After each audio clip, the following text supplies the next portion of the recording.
My name is Catherine.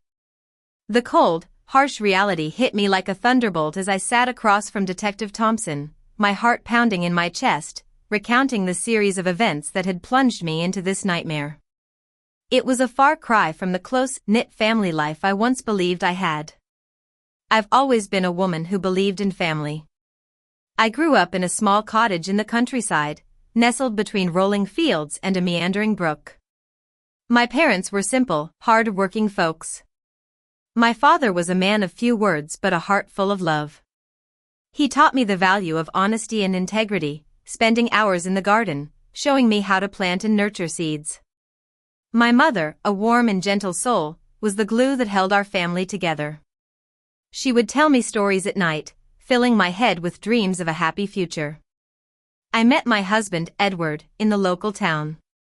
He was a charming and intelligent man, and we fell deeply in love. We built a beautiful home in the suburbs, where our daughter, Emily, was born. Emily was the light of our lives, with her bright eyes and infectious laughter. We watched her grow, starting school, making friends, and blossoming into a young woman. But then, tragedy struck. 10 years ago, Edward passed away suddenly from a heart attack. It was like my world had shattered into a million pieces. Grief washed over me like a tsunami, and I was lost in a sea of sorrow. Emily, who had married a man named Daniel a few years prior, seemed to change after her father's death. She became distant, less affectionate. Not long after Edward's funeral, Emily came to me with a plan. "Mom," she said, her voice soft but her eyes cold. "This house is too big for you all alone. Daniel and I have found the perfect place for a growing family, and if you sold this house, you could help us buy it. You could even move in with us later." She painted a picture of Sunday dinners and family gatherings, a future filled with love and warmth. I was vulnerable, still reeling from the loss of my husband, and I clung to this idea of a new chapter of family closeness. So, I sold our beloved home and gave Emily and Daniel a check for $250,000, keeping just enough to afford a small apartment for myself. For a while, things seemed okay. I would visit them on Sundays, bring them home cooked meals, and take care of my granddaughter, Amelia.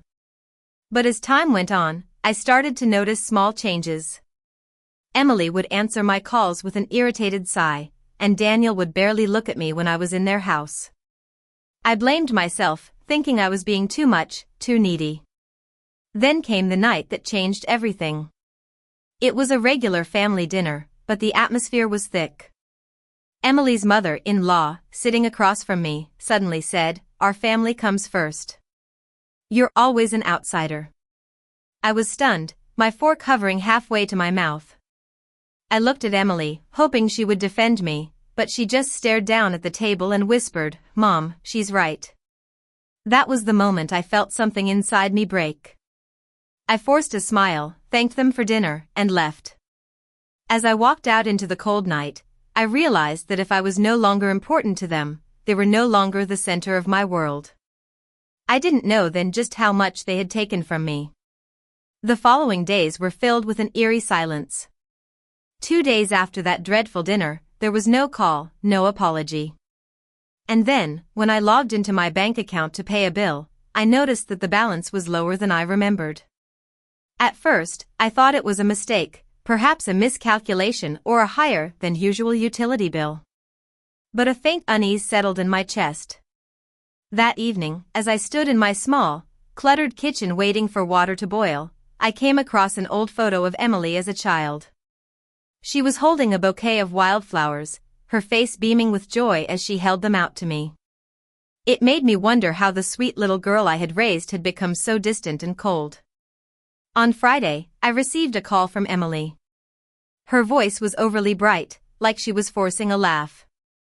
"Mom, we're having a small birthday party for Amelia on Saturday. It's just family, and we'd love for you to come."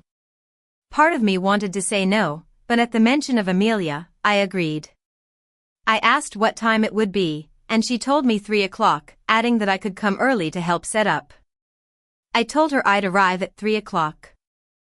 The phone call felt off. Amelia's birthday wasn't until next month, and Emily had always been so organized.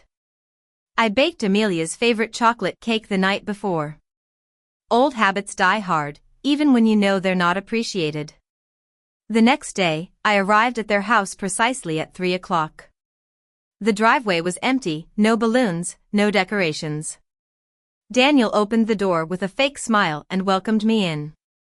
Inside, the house was quiet and spotless, feeling more like a museum than a home filled with love and laughter. Emily and Daniel sat me down at the dining table. They started talking about boundaries, about how I was relying on them too much emotionally. It was surreal. I had been trying to give them space. Daniel accused me of dropping in unannounced and bringing too much food. When I asked to see Amelia, Emily quickly replied that she was busy and that I could see her another time. It was then that I knew something terrible was happening. A child doesn't hide from her grandmother on her supposed birthday. I left the cake on the counter and walked out.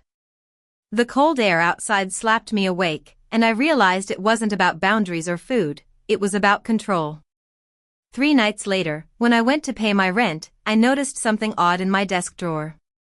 My old bank statements were in disarray, and several months' worth were missing. I logged into my online banking and, to my horror, saw unauthorized withdrawals and transfers. Someone with access to my account, someone I trusted, had been stealing my money. I was terrified and confused. For the next 2 days, I was in a daze, unable to think clearly. Then, I gathered the courage to call my old friend, Sarah. Sarah was a retired lawyer, one of the smartest and most kind-hearted people I knew. She listened to my story with a concerned expression and asked if I had signed any documents for Emily in the past few years. 2 years ago, Emily had come to me with a stack of papers, claiming they were insurance forms for emergencies. She had sticky noted where to sign, and I, without thinking, had signed them all. Sarah checked the county records and found that the forms were not insurance documents but a durable power of attorney that gave Emily full financial control over my accounts. To make matters worse, 6 months ago, someone using my information had contacted 2 long-term care facilities, and last month, there was a request for information on declaring a senior mentally incompetent. Emily was planning to move me into a nursing home and take control of my life and money. The betrayal cut deep, like a knife stabbing at my heart. But Sarah was there to support me. We went to the bank early the next morning, and with her help, I revoked Emily's power of attorney. The bank manager was shocked by what had been done but was helpful. He froze the compromised account and opened a new one with strict senior protections. That afternoon, we met with Detective Thompson.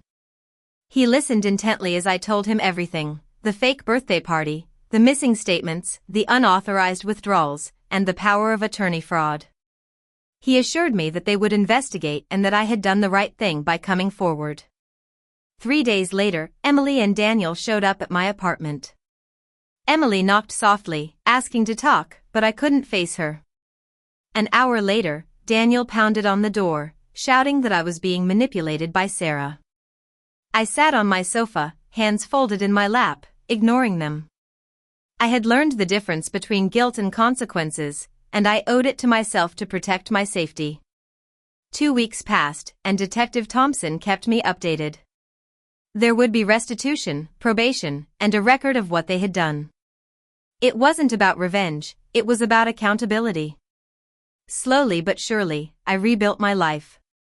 I moved into a small apartment near the beach.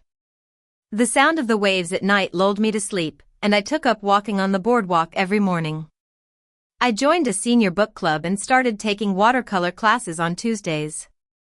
One day, a letter came in the mail. It was from Amelia. She said she missed me and remembered my chocolate cake. She asked if one day, when she was older, we could have tea together again. I held the letter to my chest, tears streaming down my face. I knew I couldn't go back to the way things were, but I could move forward with new boundaries, clarity, and hope. I had taken back my life, my choices, and my future, and I wouldn't let anyone take them away again.